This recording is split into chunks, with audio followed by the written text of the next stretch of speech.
Hello everyone, welcome to week 0. This video, I'll try and keep it short and simple, is about the archaeology or the history of archaeology, and specifically the history of archaeology in the Middle East. I'm sorry for the mess. I'm about to move, and I'm sorry about the quality of the camera. It's my webcam on a 2013 MacBook, so it's not great. I hope you can hear me. Let's go. So archaeology, it originated in the 15th and 16th century Europe, and it was the elite of the Renaissance that collected antiquities from Greece and Rome. So these were considered more as art pieces than historical artifacts. So the interest in the beginning of archaeology in the Near East, or Middle East, began with Napoleon Bonaparte's invasion of Egypt in 1798. So he wished to obtain knowledge and understand the Egyptian people and their past. Probably also wanted to find some nice stuff. And to achieve this, he brought along 175 scholars, which was called the Institute of Egypt, or the Scientific Artistic Commission. So they brought a traveling library, scientific tools, and measuring instruments.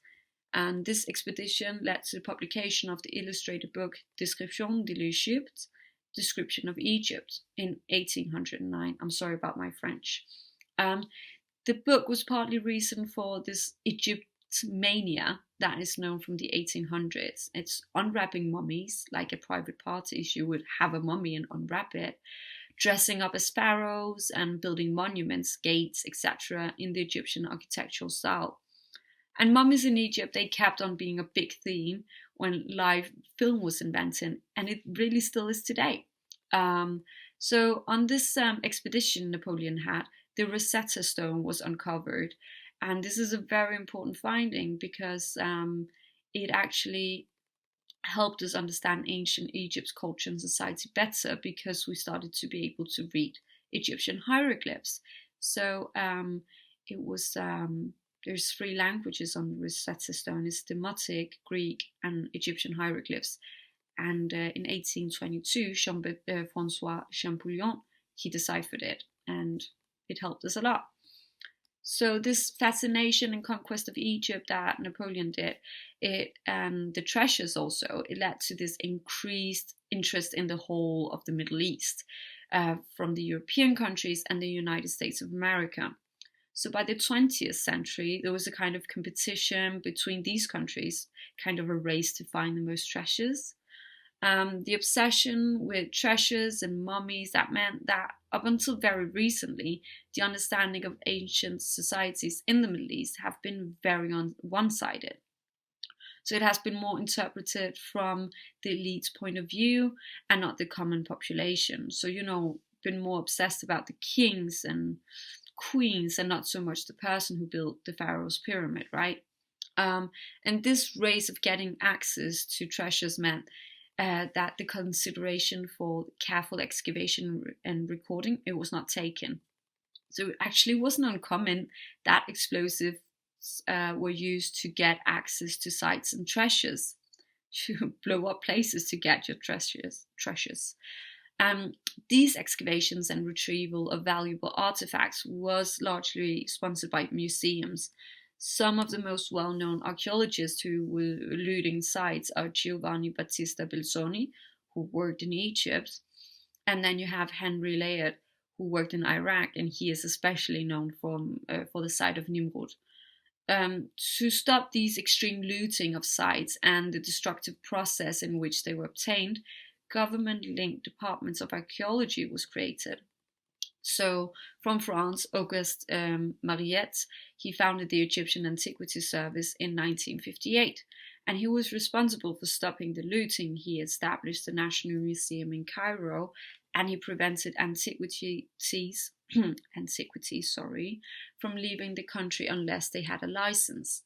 So another important person is the Egyptologist Flinders Petrie, because he played a crucial role in archaeological recording systems. He was a pioneer in meticulous recording.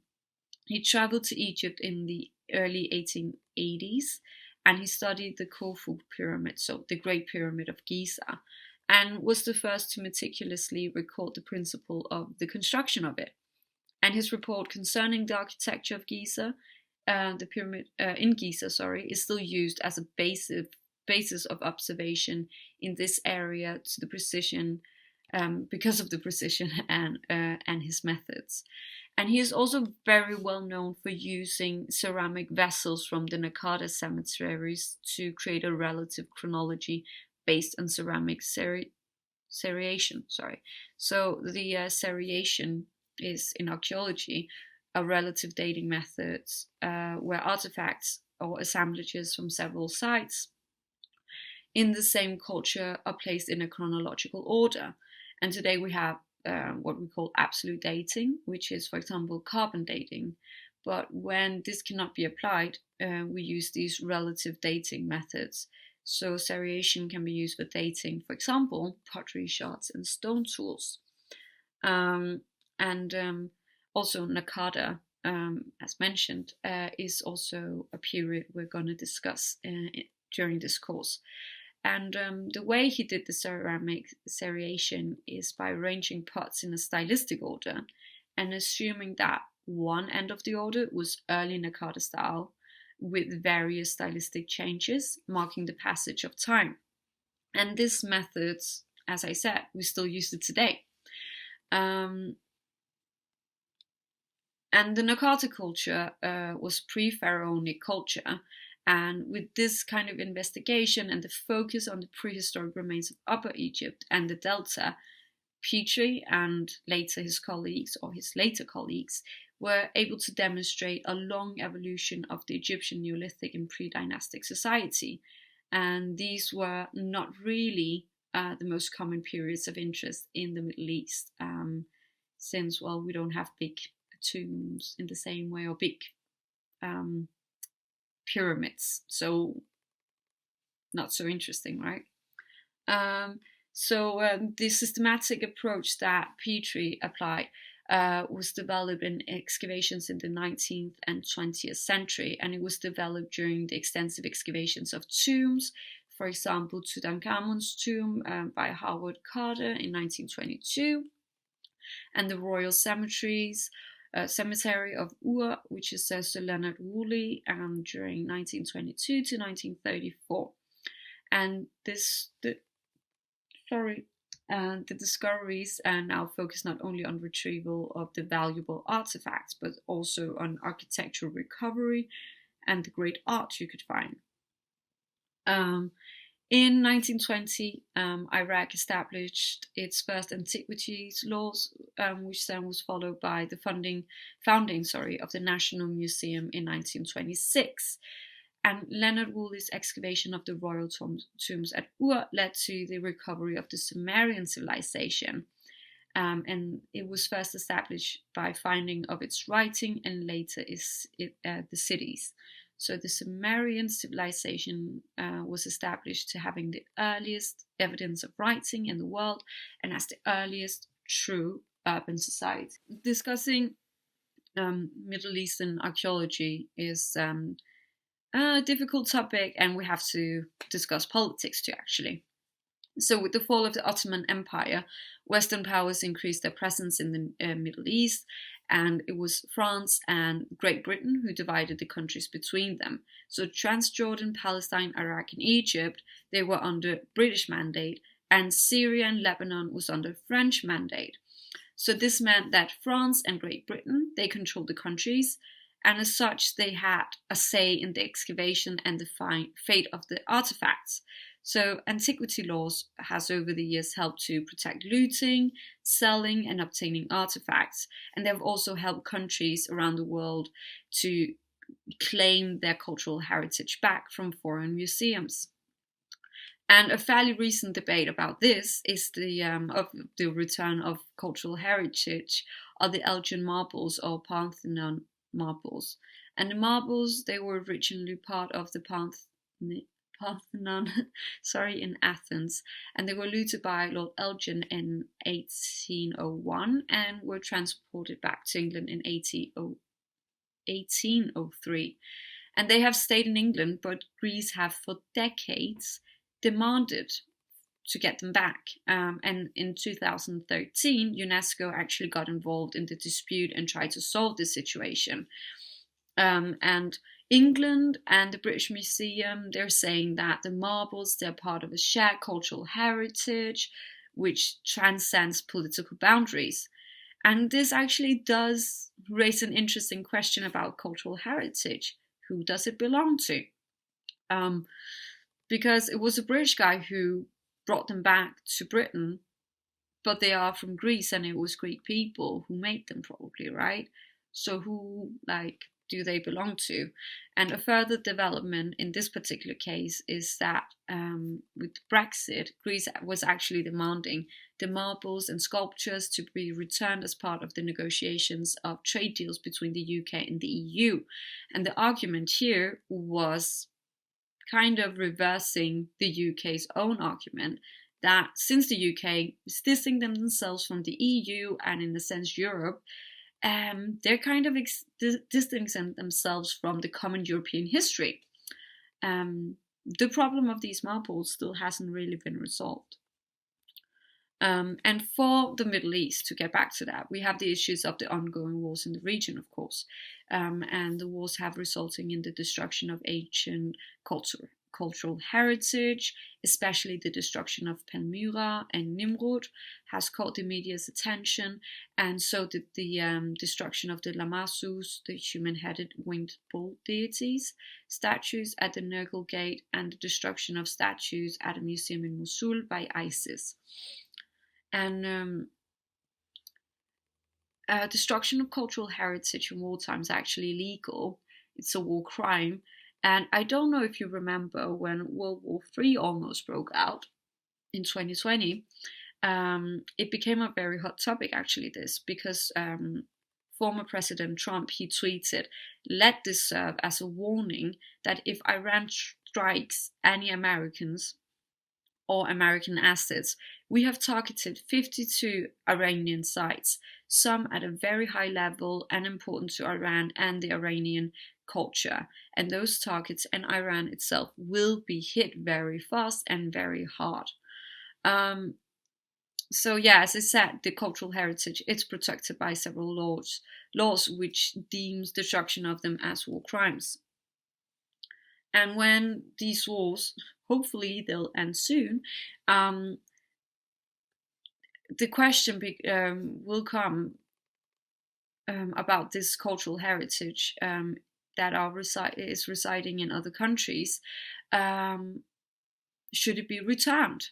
It could be argued that during war times, the heritage is well protected in other countries, but the question is, does this give the other countries ownership over this heritage, or should it be returned to the countries where they originated? You know what? You can write a comment if you want and tell me what you think. What's your opinion about this? And you could think about modern technology such as 3D models and holograms, if that could play a role in this. Would be nice to hear something from you guys. So cultural heritage, it has also been used in political campaigns, propaganda and manipulation. An example is Saddam Hussein. So in the 1980s, he encased a partial reconstruction of the facade in the monumental staircase of the Ziggurat of Ur, the Great Ziggurat. In the same period, paintings were created of him hunting lions in the style of the Assyrian lion hunt reliefs. And later the same was actually painted, but with Saddam Hussein fighting both lions and shooting down American missiles. Both the reconstruction of the Great Ziggurat and the paintings, they were political propaganda to prove his claim to power in Iraq. I will post photos of Saddam Hussein and the Ziggurat of Ur. And the last aspect I would like to highlight here is religion.